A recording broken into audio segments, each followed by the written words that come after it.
I'm Margaret Rose, and the year is officially over. It is 2025, so I thought I would wrap up 2024 and show you the books that I read that year. So I have Goodreads wrap up right here.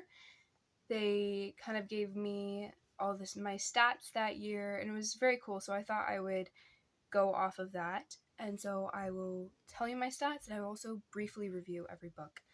So first off, it says that I read about 35 books this year. I say about because I didn't get to record all of them because some of them were rereads. And then it says I read about 11,500 pages. I'm the top 25% reader of the year, top 10% reviewer. My reading challenge was to reach 30 books. I got over that. It says I got 106% of that complete, although I did actually get to read at least one other book. I might have read actually a few more books, so I actually don't know since they sent me this. It's kind of weird how they send you this before the year's over. It was like almost a month before the year ended, so that's kind of strange. But it says that my favorite genres were fantasy, historical fiction, and fiction. Definitely read a lot of fiction. I like to read nonfiction, but I do primarily read fiction. Now I will begin my reviews. I wanted to share with you, it showed me my longest book, so I thought I would start with that. The longest book I read this year is Wonderstruck by Brian Selznick. Let me look up how long it actually is. It says that it's 640 pages. That is a lot. But it is a lot because it is told both in writing as well as pictures. This is a children's fiction book. I read it to my little siblings. We loved it so much. It is about two children, dual timelines. So one's from 1940s and one is from 1980s about. Their timelines slightly line up at certain points, and it's cool to see their connection. They're both deaf, and it follows their story. The girl's story is told in pictures, and the boy's story is told in words. I did enjoy this a lot. I do think it is more for children, but it was very fascinating, especially reading it to somebody and seeing their joy while they were reading. It was very neat. And then I had a bunch of 5-star reads, so I will cover some of those. I'm going to go more in depth on the ones that I have not reviewed in previous videos. If you want more in depth, you can go ahead and watch those, but I'm going to briefly go over my 5 stars. So first I had The Gift of Faith by, I can't pronounce his name, but it was a good spiritual read, nonfiction. I just like to have a spiritual reading book going on all the time. Then I had Supernova by Marissa Meyer. I adored this book. I still think about it today, like at least once a week I think about this book. It is the third and final book in the Renegade series. This was my first Marissa Meyer introduction, and I was thoroughly awed. I'm so excited to read more of her work. I have a very thorough review on my Goodreads, so go check that out. This is not sponsored by Goodreads. I just love Goodreads. Then I had The Star of Kazan by Eva A. Botson. This is also a children's fiction, although it is kind of like more dense. I wouldn't say it's like middle grade because I usually think of that as very fast paced and adventurous. And although there was like a little bit of adventure, it wasn't exactly that. So this is about a little girl who was found in a church a long time ago in Austria. This takes place in Austria. And these two maids found her and decided to take her in as their own. And so she grows up in this loving household, but she always dreams that her mother will come back. And so eventually she does come back, but things aren't always as they seem, and it's so fascinating. What I especially loved about this, it was written super well as you got a lot of tradition and culture about Austria in it. And I looked up the author, and actually she's from like the 1930s or something. Like, she's gone already. I didn't realize that. And it was kind of supposed to be reflecting on the golden days of Austria before the war. Yeah, she was born in 1925. I didn't even realize it. She's so ahead of her time. Then I had A Song to Drown Rivers by Anne Leong. So this was my book of the month. I have a subscription. I don't often use it, but for some reason I decided to do this. This is a YA fantasy. It takes place in China a long time ago, and it basically follows this young woman who is hired to win the admiration of the prince and then take over the kingdom by it.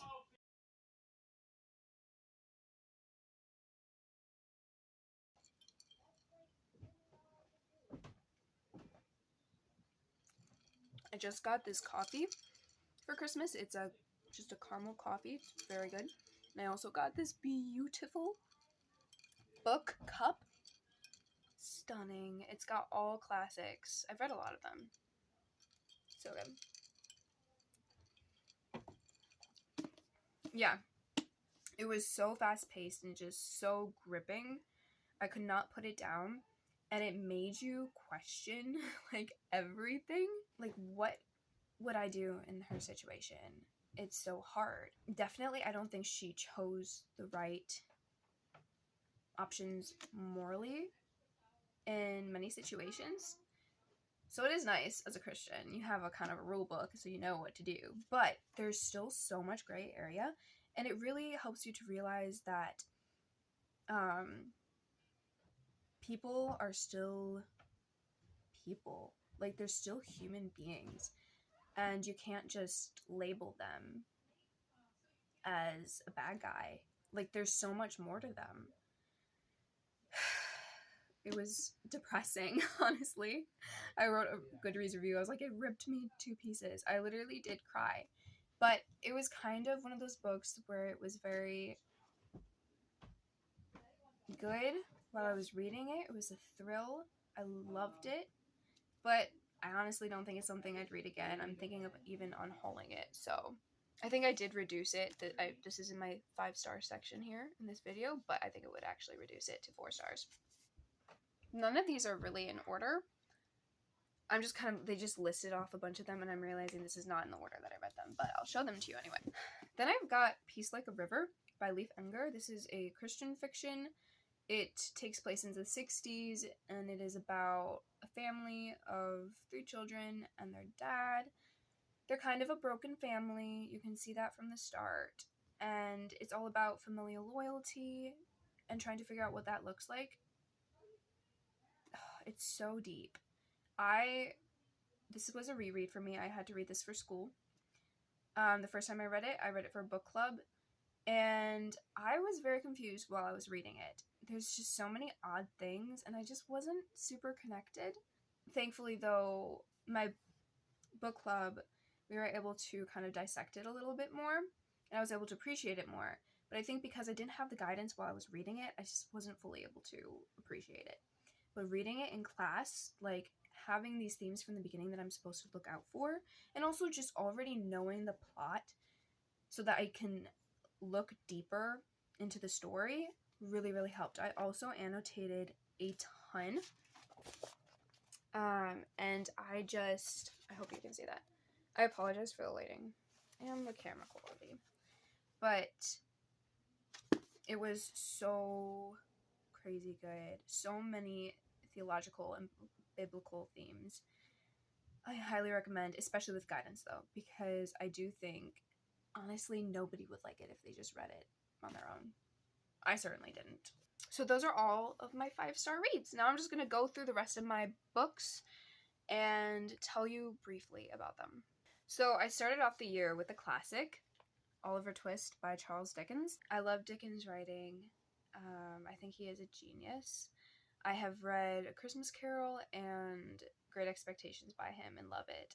This is definitely along the same themes. It's about an orphan boy who is absolutely neglected and not given good circumstances.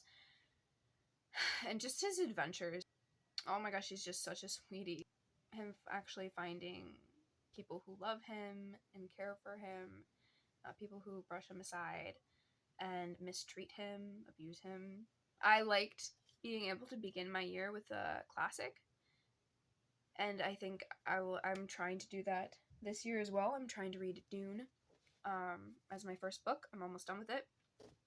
And I would also like to read a Dickens every year because I found that's what I have been doing for a while. So loved that. I gave it 4 stars.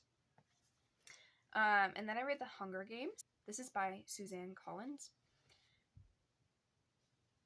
Classic dystopian series, YA series.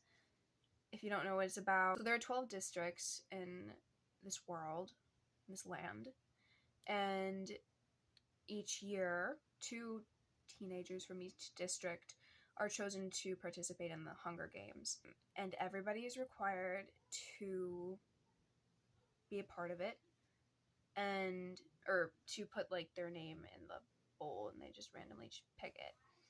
It's very dark because Hunger Games is literally a battle to the death. You have to be the last one remaining. So, but Katniss, of course, she's a very admirable character, and she doesn't want to have to kill anybody. And she doesn't like how the government is. They're just trying to obviously use them and just put fear in everybody so that they don't try to rebel.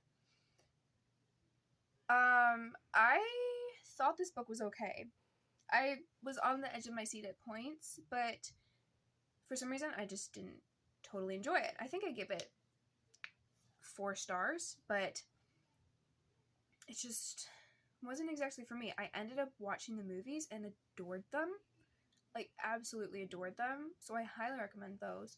But I do know this is just totally my own opinion. I know so many people who adore the book, so totally check them out too. Then I read Christmas at Rose Hill Farm by Suzanne Woods Fisher. This is an Amish love story during Christmas time.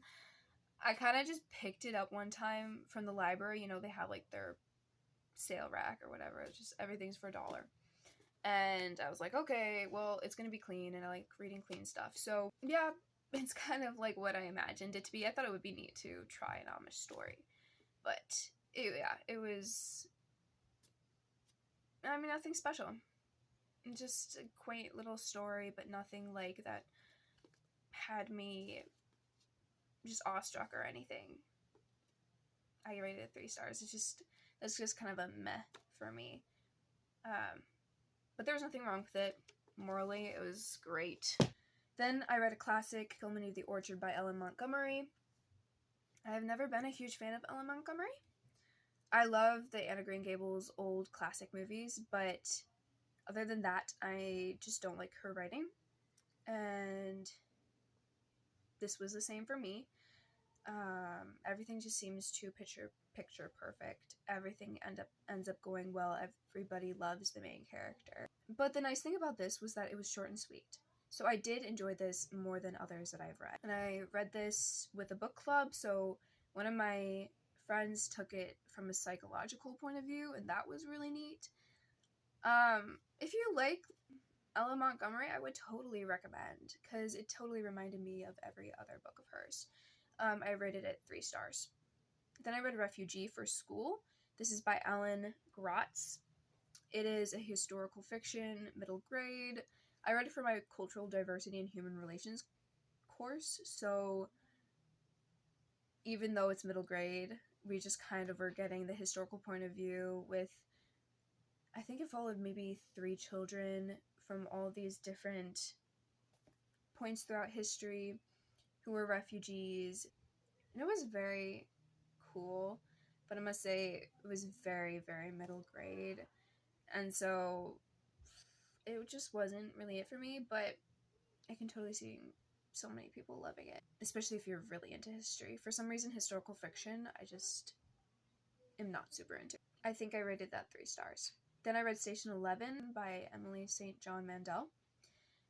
This is post-apocalyptic. It was so crazy cool. This is like a literary fiction. It has that amount of thought put into it. I think I wrote on Goodreads, genius. It was genius. I rated it 5 stars at first. Like, after thinking it over, I rated it 4 stars just because it's not exactly my type of read. But there's nothing wrong with the book. I highly recommend. So then I read Everything You Wanted to Know. Let me see. Let me read it. Everything You Wanted to Know About Indians But Were Afraid to Ask by Anton Treuer. This I read for my Cultural Diversity and Human Relations course as well. We focused a lot on Native American culture, and this book is exactly what the title says. It was neat to get it from, obviously, a Native American's point of view. And my professor apparently knew him personally, so that was very cool. I didn't read it because it's a nonfiction, and it is like, you know, the story of somebody's life. It's not the story of somebody's life, but obviously he puts a lot into it. But I do recommend. Next, I read Catching Fire by Suzanne Collins. This is the second book in the Hunger Games trilogy. I tried reading this. I couldn't. Wasn't a huge fan. And so I just quit it. I DNF'd it. I rated it 2 stars, so it's not awful. But I definitely didn't love it. It's just something about the writing. I don't know. They just added so much more to the movies, I feel like. Next, I read Rightfully Ours by Carolyn Astfalk. This is a Christian fiction. I learned a lot from it, but it just wasn't really it for me. I couldn't see why the characters were meant for each other at all, except for like their physical attraction to each other. I gotta see why you guys want to be together for life, and I just didn't see that there. So I couldn't, but I did read it. I finished it. I think I read it like 3 stars. I'm just gonna quickly rapid fire go through these next few books because I covered them in my summer reading wrap up. So I had Divine Rivals by Rebecca Ross, get 4 stars. I had Wuthering Heights by Emily Bronte. I gave this 4 stars. I had Ruthless Vows by Rebecca Ross, the book in the Enchanted Letters series, which is the Divine Rival series, and I rated it 3 stars. I then read Charting the Course by Leslea Wahl. I think it's like a 4-star read. It was better than Rightfully Ours, for sure. Her writing is so good, but it wasn't 5-star, you know. Then I read The False Prince by Jennifer A. Nielsen, 5 stars. The Runaway King by Jennifer A. Nielsen, 3 stars. The Book of Lost Names by Kristen Harmel, 4 stars. The Tale of Despero by Kate DiCamillo, 4 stars. Heartless by Marissa Meyer, 3 stars, 3.5. Then I read The Invention of Hugo Cabret by Brian Selznick. Adored this book. I talked about this nonstop, so go check it out. 5 stars again. And that is the end of my summer, so I'll slow down again. And then in the fall, I read Something Fresh by P.G. Wodehouse. He wrote this book series about Jeeves and Wooster, basically Bertie Wooster and his valet, and it's just hilarious. I have never read the books. I watched the TV show, loved them. If you want to read something fresh, I would recommend watching videos first. You can find them on YouTube, just so you can get an idea of the humor. It's very clever humor. It's British humor. I'm not one to really read comedy, but I did enjoy this book a lot. It was very fun. I rated it 4 stars. Then I read Arms of Love by Carmen Marceau. This is another Christian fiction, if you can't tell. I learned from it, but yeah, I found it very opinionated and preachy. But forgetting how biased it is, and just trying to be as open-minded and open-hearted as possible, they definitely did have a lot of things that were very admirable. I rated it 3 stars. Then I read The Shadow Throne. This is the 3rd book in the False Prince trilogy. Ascendance, I think it's called. Ascendance trilogy. I loved it. I thought it wrapped it up very well. I reviewed this in another video though, so I'm not going to go too much into it. I think I rated it 5 stars. Maybe it's 4.5 though. Then I read Percy Jackson and the Chalice of the Gods. I also reviewed this in another video. This ended up being 3 stars. Then I read 19 Steps by Millie Bobby Brown. I adored it. Rated it 4 stars.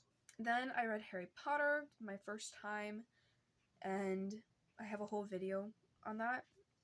I rated it 4 stars, 3.5, 3 stars. I can't remember. I thought it was pretty good, but nothing special is really what it was. Then I read The Murder on the Links by Agatha Christie. Adored it. Agatha Christie is amazing. This is about a murder that takes place on a golf course. And it's Poirot and his friend who are trying to solve it. Though really, obviously, Poirot. His friend's just tagging along and narrating the story. But it was so good. I think I rated it. Yeah, I rated it 5 stars. Then I read Harry Potter and the Chamber of Secrets. This I did enjoy more. It was more fun. I felt like at that point I knew the characters better and was able to love them more. But it wasn't totally it either. And also as a Christian, I've heard so many controversial things about it that I don't think I'll continue it. I wasn't like totally into it anyway, so I'm just gonna not continue the series, but it was pretty good. I rated it 4 stars. And my final book of the year was Snow and Rose by, I don't even know, Emily Winfield Martin. This is a retelling of Snow White and Rose Red. Grimm fairy tale, classic. I knew the story beforehand, but I read this to my little siblings again, and it was just so much fun. I thought it was very well done. It is more fairy tale-like, I feel like. Some of the Grimm stories can be a little weird, or they just have too much romance. This one had no romance. It was just these 2 little sweet girls. I think it's very predictable. Like, even though I did know the story, I probably would have figured it out anyway. But totally recommend it for children, and I do think it is a beautiful book to be read to as well. So for my siblings, it has beautiful illustrations, gorgeous illustrations. Let me see if I can show you some. Actually, I had to get it over ebook just because I could not find it at any libraries, but I wanted to get the beautiful pictures from it. So that's why I did that. I got the ebook, which worked out. We listened to Christmas music in the background. It was just very sweet. So here, you can see the family there. And just look at those, like, mushrooms. Such a magical, like I said, it's a true fairy tale. And that, my friends, is all that I have to share. It was a very fun year. I was able to reach my goal, my Goodreads goal.